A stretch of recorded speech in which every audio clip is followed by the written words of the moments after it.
Welcome to The Criminologist, the podcast dedicated to educating and entertaining our listeners.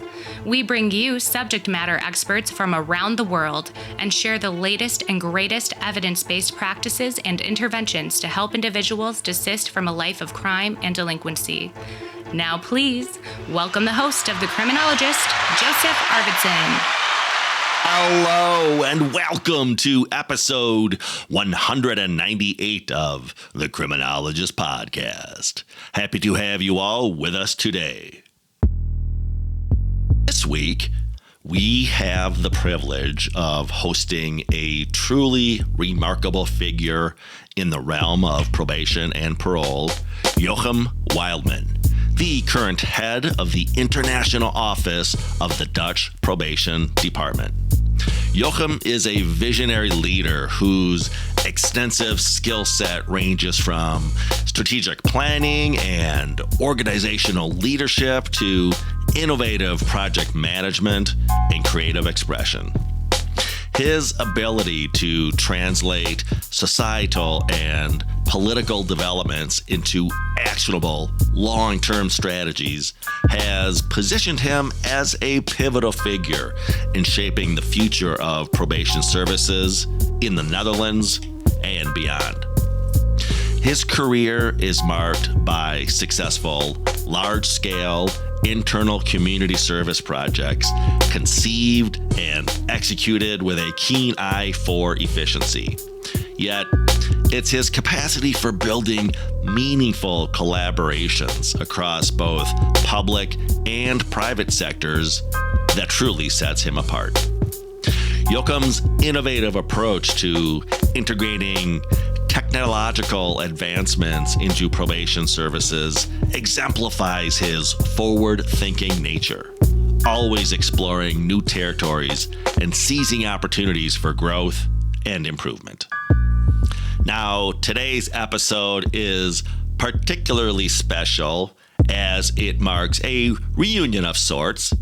Jochum and I first met 3 years ago at Ion Dernescu's International Training School on Core Correctional Skills, and it is an honor to reconnect as we look ahead to the 6th World Congress on Probation and Parole happening in The Hague this coming April, an event Jochum is intricately involved in coordinating. In fact, this interview will primarily focus on the upcoming World Congress, delving into its significance for the global probation and parole community, the innovations and discussions it promises to foster, and how it aims to shape the future of corrections worldwide. So, stay tuned as we embark on this insightful journey with Jochum Wildeman, exploring the depths of leadership, innovation, and the transformative power of international collaboration in corrections. Please enjoy my conversation with Jochum Wildeman, and I will see you all on the other side.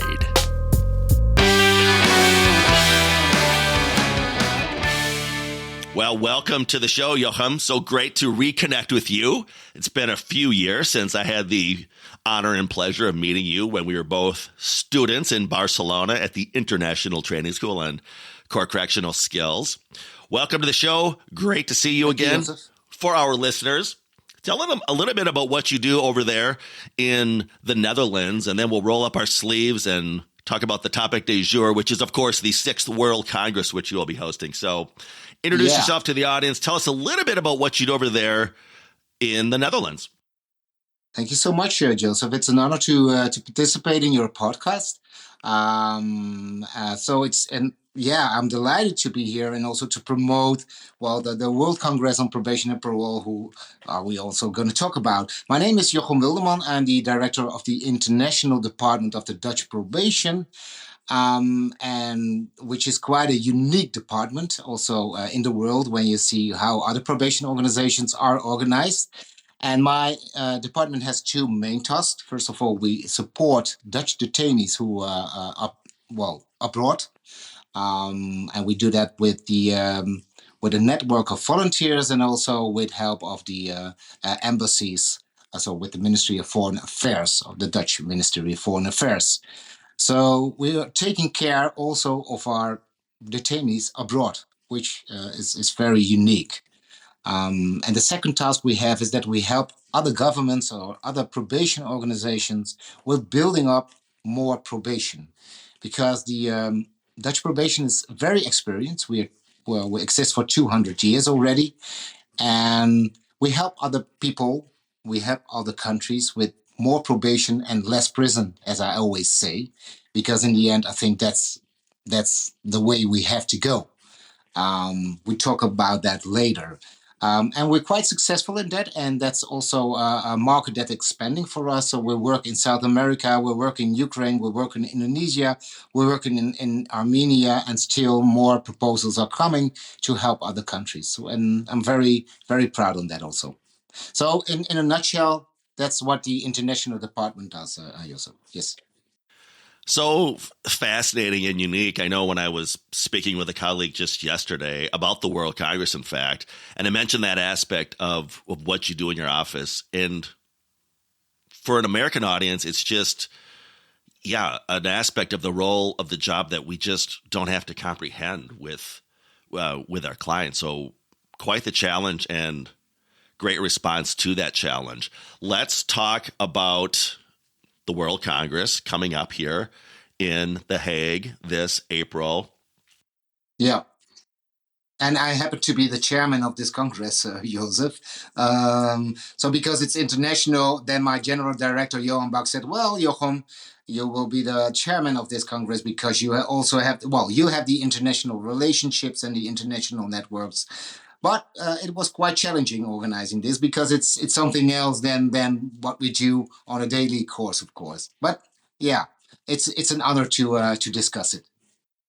Give our listeners who are not as familiar with the international aspects of probation and parole, maybe just an overview of the Congress, highlighting some of those main themes, some of the objectives that you want the participants to get out of the Congress.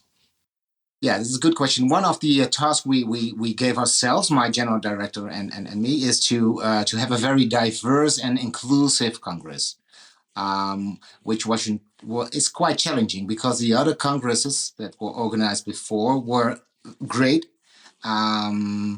exciting, very good topics. But what we saw was that it was very focused on the people from America, Canada, and Western Europe.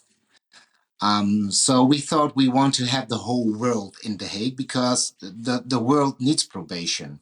And that's why we call the theme of the Congress the future of probation. That's the main theme. Because we believe the future of probation is, of course, it's also about technology. It's also about digital gadgets, etc. But mainly it's about more probation, because when we look at the world, when we look at Africa, when we look at South America and Asia, probation can grow, period. Certainly when you compare it with America and with Europe. So that's the future of probation is also growth of probation. That's the main theme of the Congress. We do have some sub-themes, which is the system, social, and practice. So from that perspective, from those sub-themes, we discuss things. We have the presentations, we have the key speakers, etc., etc. But gathering together, having a very diverse, inclusive Congress, talking about more probation and less prisons, that's our main goal. That's our main task. I love the international zeal that you're bringing to this. To that end, I interviewed somebody from Kenya on the podcast just a few weeks ago, and it was enlightening to hear somebody from Africa talking about, for example, risk, need, responsivity, or criminogenic need. And it tells me as a trainer, sometimes when I'm training resistive staff here in the United States, hey, listen, guys, this isn't just an American or even Canadian or North American thing. I'm talking to a woman with Kenyan probation who is abiding by those same principles, that same framework. And I think the more that you and your team at the Congress are doing, highlighting that international aspect, almost from an evidence-based practice lens, it it reinforces the idea that these aren't simply theories. There's a growing body of knowledge around these core correctional skills. Speaking of core correctional skills, talk about, you mentioned some of the speakers coming up, some of the keynotes, some of the plenaries. I think we're going to see an old familiar face in our friend Iwan at the Congress. But maybe tease a little bit about those speakers you've brought in from around the globe. Yeah, he's one of the keynote speakers. He will speak on the third day, Joseph, on the closing day. Well, he's a friend of mine. Let's be honest about it. I know him for, quite some time already. 3 years ago, I became the director of the international department, but even before that, I knew him because I was involved in some international projects. Well, to make sure that all the dots will connect with each other and to make it to give it sense also.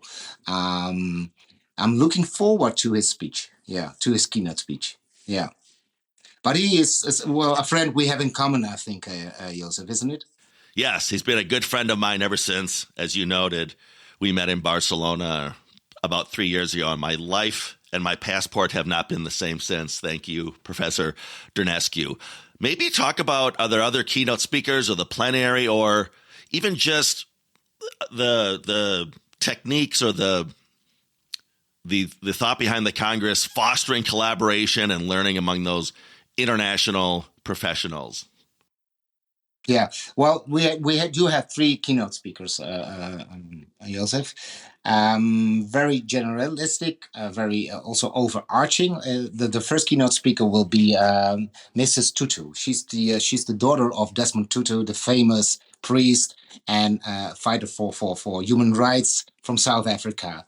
In that line, also his daughter is functioning in life. She lives in the Netherlands. Well, or originally she's from South Africa, of course, but she lives in the Netherlands. She's there a priest, but she's also a writer. She's a public speaker, and one of our main topics is to have justice for all. So equality for everyone when it comes to women rights, child rights, but also the rights from the normal people. And she will give, on the first day, she will give the keynote speech. Of course, related to probation, but also connected to the higher purpose that people are equal and that we should treat people equal in every system around the world. And I am also very excited that we managed to have her as a keynote speaker. And also really looking forward to a speech on the first day, which will be on Tuesday, 16th of April. Yeah. And the second keynote speakers on the first Congress Day, or the second Congress Day that will be on Wednesday, is Clement Okesh. He's a former director of the Probation and Parole Service in Kenya. So we also have Africa on board. And he's been very progressive to spread the word of probation to the opportunities of alternative sanctions. He was promoting in Africa. So he will come from Kenya to tell about his practice, about his fights also, to explain people, to explain the government policy advisors that also the prison system in Africa should change. Yeah. Oh, I'm so looking forward to attending these sessions. I was speaking with a colleague who will also be in The Hague, and I mentioned that I will be there, and I had the honor of being accepted to give a presentation on our innovative TIDES model. But she said, "Oh, Joe, I didn't get accepted to deliver a presentation, but I was accepted to present a poster." And I know a lot of conferences do this. Some don't. Maybe talk about what that experience is like for those folks who are giving a poster presentation or submitted an abstract that was approved, just to, again, show the different segments of the Congress and how you're really getting a lot of people contributing to that overall experience. Yeah, it was quite a fight for us to select, to review and to select all the proposals we had, because we had more proposals than we had time slots. And then you have to choose, and then you have to make decisions. And which was also leading in our reviewing process. It was that we want to have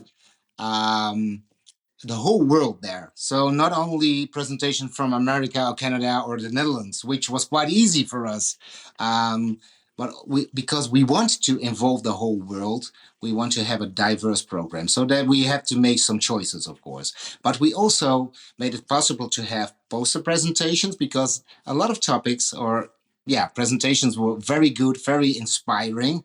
That we also chose for this opportunity to give people the opportunity to present. Although it was not a normal presentation, but now you can do a poster presentation in which is quite easy also to connect with other colleagues, to inspire, and also to give the floor to creativity, because a lot of things or presentations or proposals were also very creative, not really, not scientifically very, very valuable, but from more creativity perspective. So this gives people also the opportunity to present their poster and to have discussions with other colleagues from all around the world. Yeah. I love it. I absolutely love it. And again, looking forward to it. Let's switch gears a little bit. You talked about how the theme of the Congress is the future of probation and parole. And we know that obviously includes technology. In your experience, how have the various innovative practices that emerge or even technology influenced probation and parole moving forward? Well, I found that a very difficult question because it very depends on in which country you're living, on how probation or parole is organized, the budgets that are available for probation and parole, of course. Because I do travel a lot all around the world, I can see huge differences between how probation organizations are functioning, also regarding digitalization or technique. So I think in the Netherlands, and I used to be also probation workers back in the days, Joe, we're doing quite a good job. Our whole system, our whole criminal justice system is digitalized, which makes it quite easy also to communicate with judges, to communicate with prosecutors, etc.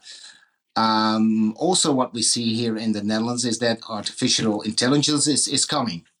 Also, when it comes to making pre-trial reports, etc., that we have a lot of data and we can gather that data, we can organize the data so that we have already a picture or a view of a suspect or an offender.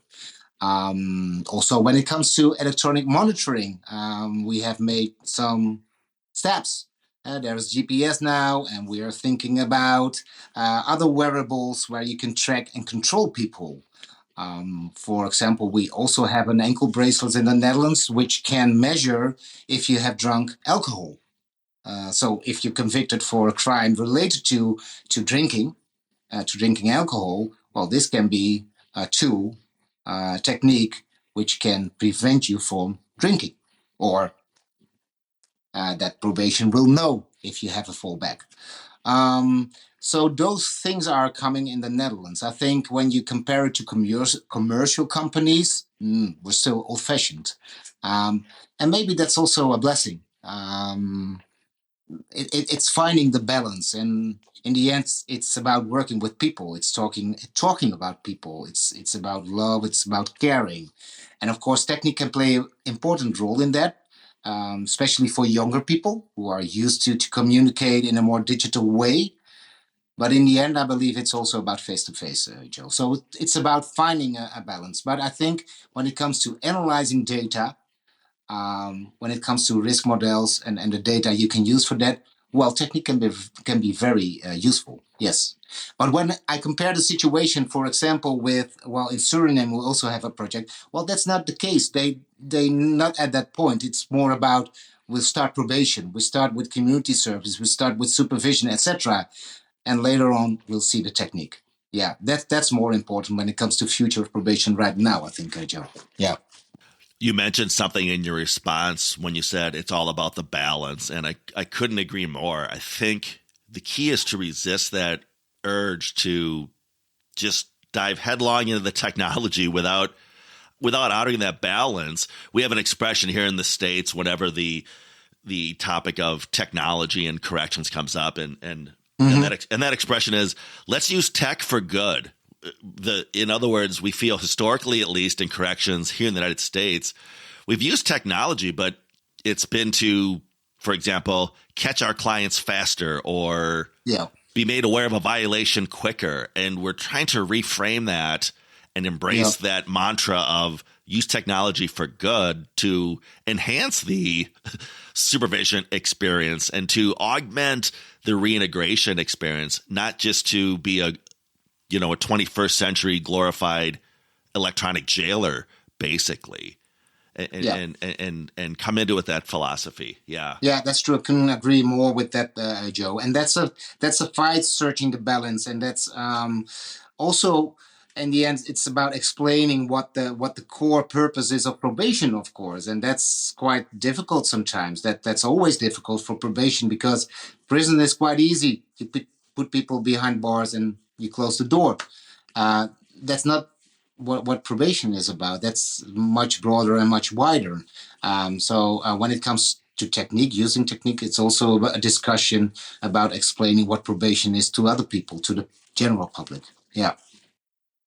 Let's dovetail back to the Congress a little bit. And I know that you are putting your heart and soul into this. I saw the amazing video that Johann Bach posted on LinkedIn inviting folks to The Hague for the conference. But maybe talk about some of the other things going on this April. I know it's not going to just be about conference attending and posters and keynote speakers. What are some of the ways that you're helping those attendees engage and socialize and make those all important connections, which is what I feel these conferences are all about, is building your social capital as much as anything else? Yeah. Well, it's also about networking. It's also about meeting each other, of course. So there will be a lot of opportunities to connect with each other. Of course, there will be the keynote speakers, there will be the plenaries, there will be the poster presentation, etc. But we also will have a reception at the beach because The Hague is near the beach. There will be a probation band playing because also music connects, Joe. So a probation band will play songs about probation and about prison, which is quite easy to find songs about prison and probation because there are a lot of. So Johnny Cash will be played, for example. It's great to hear. I'm a huge Johnny Cash fan. Yeah, well, Johnny Cash will be played there, Joe. So don't worry about that. That's more informal. But it's maybe it's even more important than the opening or than the ending of the ending ceremony of the Congress. Also, we will have a dinner in the Art Museum of The Hague on Wednesday evening, and during the Congress in the venue there's a marketplace, a very low profile. But very cozy, where people are able to eat something, to have a cup of coffee, and to talk with each other. Also, we will use, when we talk about technology, Joe, all the participants will have an application on their phone when they register, and they're able to speak with other participants via a chat, or to have the opportunity to meet somewhere in the venue or outside. So really important that we will meet each other and that we will talk each other also in a more informal way. And last but not least, the main topic is the future of probation. And one of the key lines in the whole program is a future track of probation, where we will invite people to come to discuss about what they think is important for the future of probation. And of course, we did some homework, because when people register, they also have to fill in what they think is the future of probation. Some questions probably you did it yourself, Joe. So one of my holy task or holy purpose now is to have a declaration in the end of the Congress to work together more closely the coming years. In what kind of form we do not know. We're gonna think about it. We're going to work on that. But we have to work to a global probation and parole platform. Like the CEP is already in Europe, organizing the probation organizations in Europe. Well, why don't we think about such an organization on a wide scale? Yeah. So we're also thinking about that. Yeah. I applaud you for that, Jochum. I can't express what you just said, the value of those connections are. Even when I reflect back on my career, they're attending various conferences whether it's the American Probation and Parole Association or I used to attend the ICCA, International Community Corrections Association conference quite a bit. But when I reflect back on those conferences, it wasn't a keynote I attended or a workshop I attended. It was the connections I made. It was when I met Guy Burgon, changed my life. When I met Ralph Sarin, changed my life. Yeah. Again, it's those types of connections that really alter one's professional trajectories. And for me, that's really what these conferences are all about, in addition to the great learning that's going to take place there. What are your predictions for the future, or even really the hopes for the future of probation and parole worldwide? You talked about that a little bit, but if you could look into your crystal ball, what do you foresee in the future that if we have this is the 6th World Congress, what might be happening at the 26th or the 36th World Congress that's a great that we might question. be talking about? Yeah, that's a great question. Well, I think probation is still a sleeping giant, as I always say.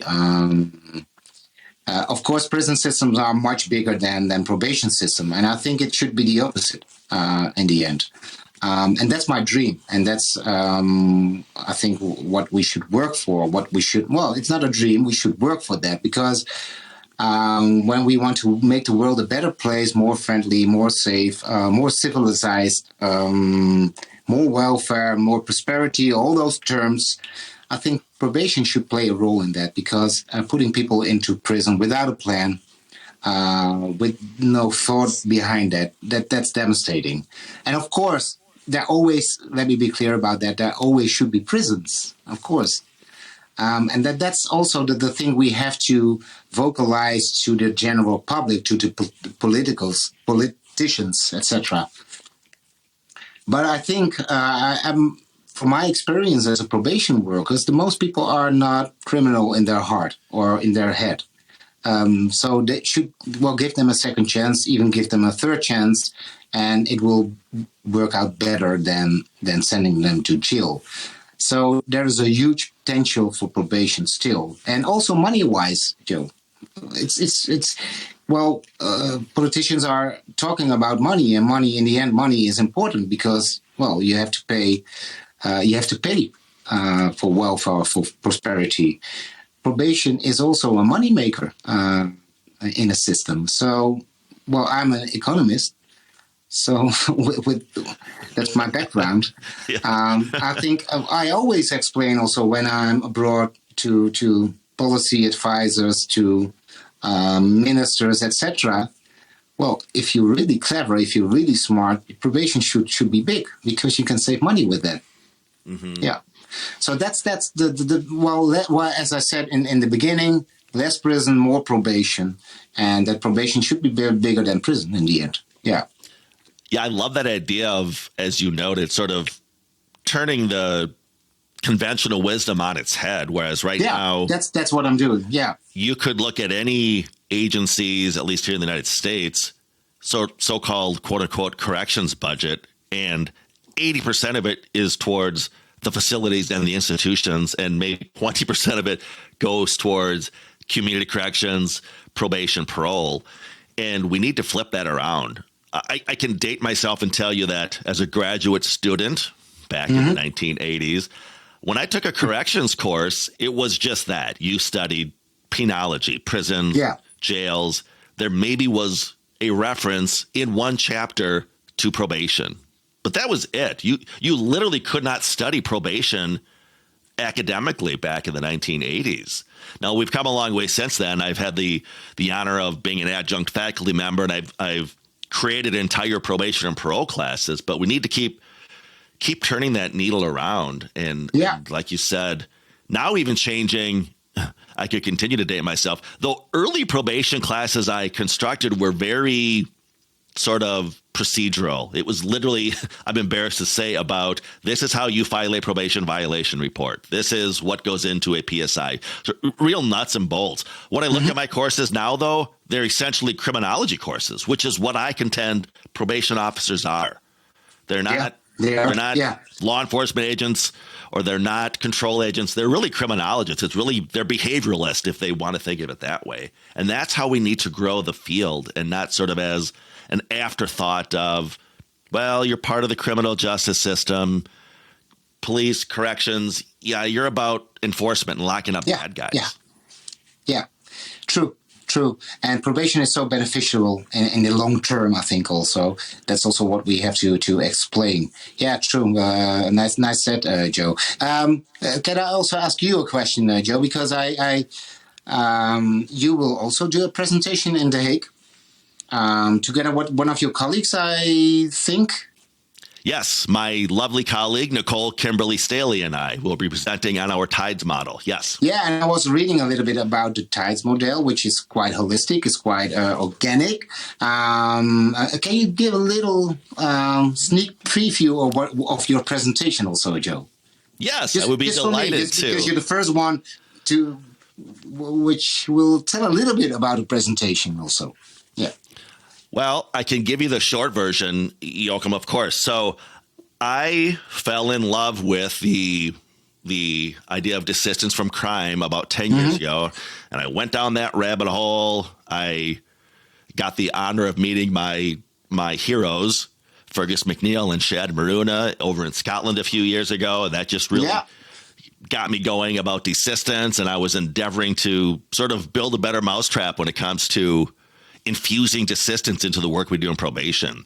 And I started having conversations with my aforementioned colleague, Nicole, who is truly a subject matter expert when it comes to trauma-informed care within corrections. And the more that we talked and the more we exchanged ideas, we kept seeing the same usual suspects come up. So, for example, one of the things, and you know this, but in desistance from crime, there's the variable of identity, which doesn't pop up in the R&R model, but it's a cornerstone of desistance theory. And Nicole said to me, identity is a huge variable in trauma-informed care circles. I said, well, that's fascinating. And then I would tell her about, for example, the value of growing your social capital in desistance. And that's different than R&R, where it's arguably more about simply suppressing your negative peers versus augmenting your social capital. And Nicole said to me, wow, Joe, that's crazy, because social support plays a huge role in trauma-informed circles. So at the end of the day, when we got together, we discovered, okay, Joe, you don't need to build a better mousetrap with desistance, and I don't need to build a better mousetrap with trauma-informed care. We're building the same damn mousetrap. And so, in short, we came up with what we call our 4 pillars of TIDES, which is shorthand for trauma-informed desistance. And those are self-regulation, identity, resiliency, and social support. And through our studies and research, we discovered if an officer aspires to those 4 principles, they're going to get all sorts of 2-for-1 and 3-for-1 dividends paid back. In other words, if you simply target someone's identity, you're also going to build their resiliency. You're also going to help with self-regulation. If you just target someone's social support, guess what? You're also going to change their identity. You're also going to work on self-regulation. Communicating with each other, all those pillars. Yeah, yes. Exactly. Yeah. There's a lot of synergy between the pillars, which we discovered, which, as we know, probation officers are really overworked. So rather than, again, looking at a traditional R&R risk assessment where it's, okay, I've got these 5 criminogenic variables. That means I've got these 5 case plan goals I've got to set. Yeah. We thought it's not as cumbersome, because you're going to discover, again, if you target one of the pillars, there's sort of this ancillary benefit going on where you're going to target the others. So that's what we will be presenting on. And this model, our last question about your presentation or about your model, this model, you work with it in the United States or also outside United States, so also in other countries, Joe? Curious. Yeah. Right now we have our first customer lined up here in the United States. We'll be training next month. The contracts have been signed, but I guess I won't publicly announce it yet. But yeah, we will be training to a an adult corrections department. Actually, the first officers we're going to be training, and we're actually really excited about this. Oh, cool. They're 30 officers who supervise street gang members, high-risk street gang members. On parole. Who are on probation. Parole? On probation, yeah. In the community, which again, Yeah. Nicole and I thought, well, this is perfect because if you think of a population that these themes will really resonate with, and I used to supervise gang members as a probation officer, I can tell you identity is huge. Yeah, it's all about identity, isn't it? Yes. Yeah. And again, it's all about social support and their resiliency. And as we witness via their deviancy, their self-regulation deficit. So we're giddy to be piloting this with that population because our thought is, okay, if this is a proving ground, if you will, with that population, I mean, we're looking for domestic violence populations to do this with, sex offenders, those high risk, because that's really where the proof of concept is gonna pay off. Yeah. Well, I will try my best, do my best, Joe, to attend your presentation. I will think it will be on Wednesday, the first day. It's on the first day. It's on the first day, yeah. Yeah. So the schedule is quite good in my head already. So yeah, I will try to be there and to listen to your presentation. Really looking forward. Yeah. Yeah, I look forward to it. I'll be in town early. Maybe we can connect. I'll actually be in Amsterdam a few days early, but Yeah, that's where I live, Joe. Well, perfect. Maybe we can connect then when I get to town a few days early. You have my phone number. Just text me. Yeah, let's see. That's need a good idea. Let's see if we can have a cup of coffee already before the Congress starts. Well, yeah. So that'd be great, Jochum. Yeah. Yeah. Jochum Wildeman, thank you so much for coming to the Criminologist Podcast. I look forward to seeing you in, just a couple of months. Otherwise, great work with the Congress. Is there anything, listeners, is it, I feel silly for asking you this, but is it sold out? Could people still attend if they're, let's say, no, it's not sold out to get there?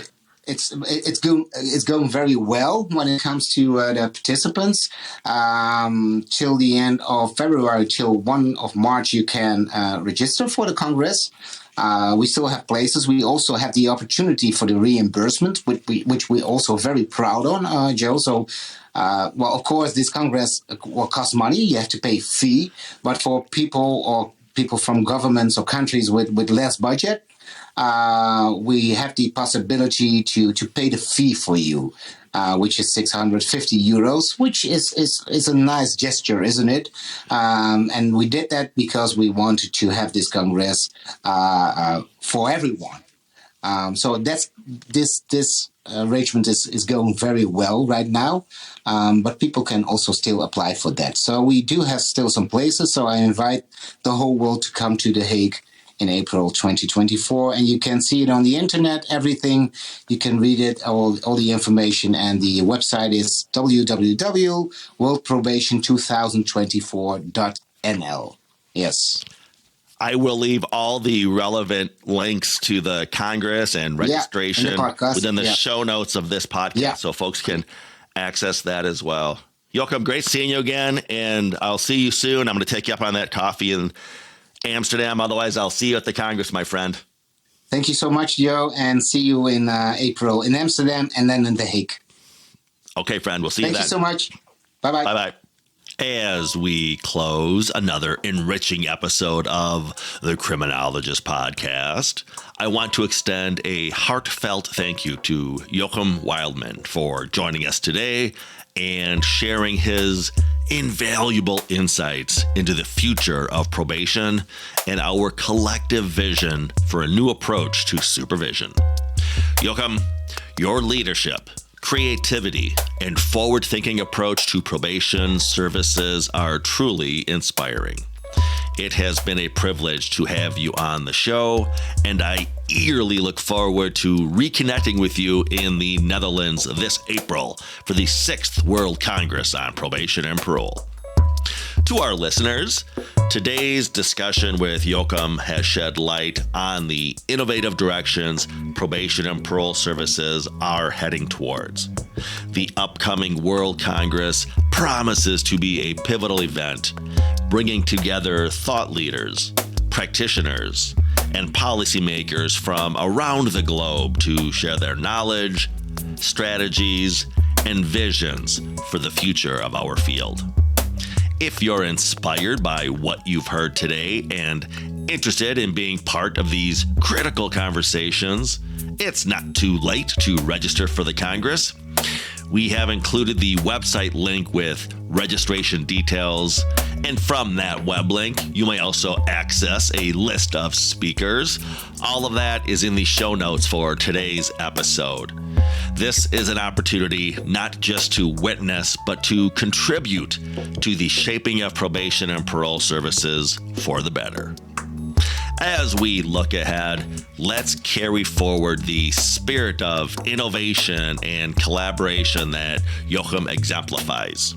Together, we can work towards a more effective, compassionate, and transformative approach to supervision, one that truly makes a difference in the lives of those we serve. Thank you once again, Jochum Wildeman, for today's fascinating conversation, and thank you, our listeners, for tuning in. Be sure to join us for more episodes as we continue to explore the cutting edge of criminal justice reform and innovation. Back next week with a fresh episode. In the meantime, you may contact the show or reach out to us through our website, the Paragon Group, LLC.com, for training or presentations as to core correctional skills, desistance from crime, or, of course, our innovative TIDES model. If you have questions or comments as to this podcast, feel free to contact the show directly via our email at thecriminologistpodcast@gmail.com. That's thecriminologistpodcast@gmail.com. Remember to follow us through our Facebook and Instagram pages at The Criminologist Podcast. New fun images are being added all the time to those feeds. You don't want to miss out. We are also on X, formerly known as Twitter. Give us a follow at Crim Media Group. That's CRIM Media Group. You may also connect with me, Joseph Arvidsson, or Jochum Wildeman on LinkedIn, and follow both the Criminologist Podcast and the Paragon Group on our LinkedIn pages. Hey, lastly, if you've not already done so, check out and subscribe to our YouTube channel, The Criminologist, for additional content as to the themes of this podcast. And if you believe in what we're doing on the podcast, if you're part of the movement, please spread the word, tell a friend or a coworker or a colleague about us. Ask them to subscribe to the podcast, and of course, do so yourself if you've not already done so. And always remember, folks, there's no them, there's only us.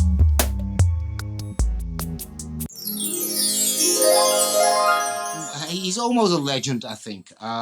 Maybe I'm making it too big, but I think Johan is capable of connecting issues, topics that concerning probation that are developing all around the world. Because from that perspective, the overarching perspective, he is very capable of connecting those things to see the trends, to see the developments, and to see where the needs are and the opportunities are. So I'm very delighted to have him as a keynote speaker. The Criminologist Podcast is a production of the Paragon Group, LLC. For speaking engagements, interviews, program design, or training opportunities, please visit us at theparagongroup.llc.com. If you enjoyed the show, you can find more content and videos on our YouTube channel, The Criminologist. Don't forget to like and subscribe. Both the Criminologist Podcast and the Criminologist channel are brought to you by the Criminologist Media Group. Be sure to give us a 5-star review, and thanks for listening.